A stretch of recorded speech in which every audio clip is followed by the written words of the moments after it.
Guys, Carlos back again, MobileFoodBooth.com. I wanted to touch on something real quick. There's a couple different strategies that you can use um, in your food concessions business. Doesn't have to necessarily be food; it could be sunglasses, but any type of business that's mobile. Um, when you go to events, you have your smaller events where there might be anywhere from 300 to 1,500 people. It's kind of a small event. Then you have your mid-size events where that could be anywhere from a couple thousand people to 10,000 people. Then you have your large events where that could be anywhere from 20,000 to 200,000 people. And you have to find your strategy. You have to find your niche. My mentor, he chose to be the big fish in a little pond. And let me tell you what I mean by that. He would go to the smaller events, and when I mean small, I mean anywhere from 1,500 people to maybe 5,000 people, and he would dominate. I mean, he's still at it. He dominates. I mean, if it's another vendor making $1, you can guarantee he's making 3 or 4. I've seen times where he's had lines of 4 lines, 40 people deep in each line. And let me give you a tip on how he does this. He's basically a one-stop shop. He's a one-stop shop. All the other vendors are smaller vendors, and they may be specializing in one particular thing. Not him. He has everything.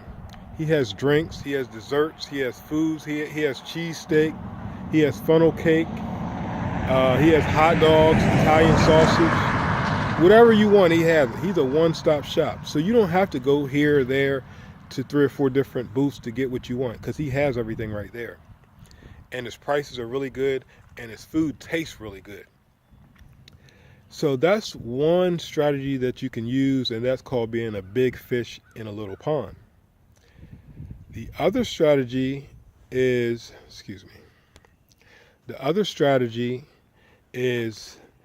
being a little fish in a big pond.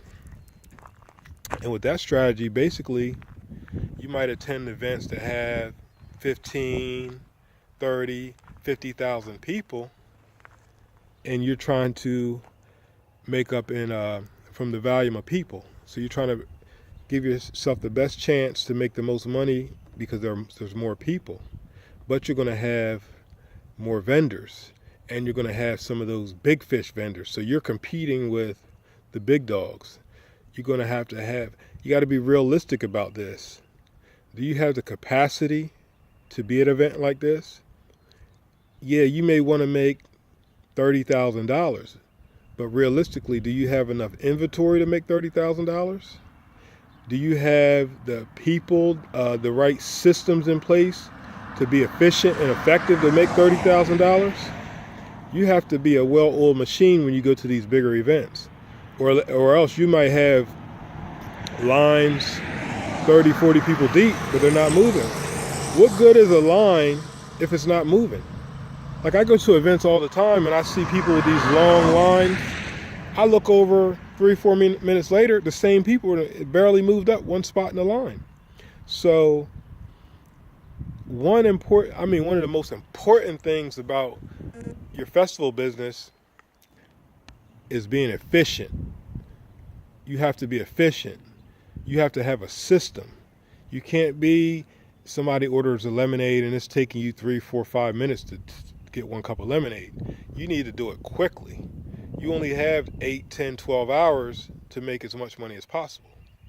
But anyway, I don't want to ramble on too much, but those are my tips for today, guys. I hope you learned something. You can comment below, like, subscribe. Until next time, have a good day.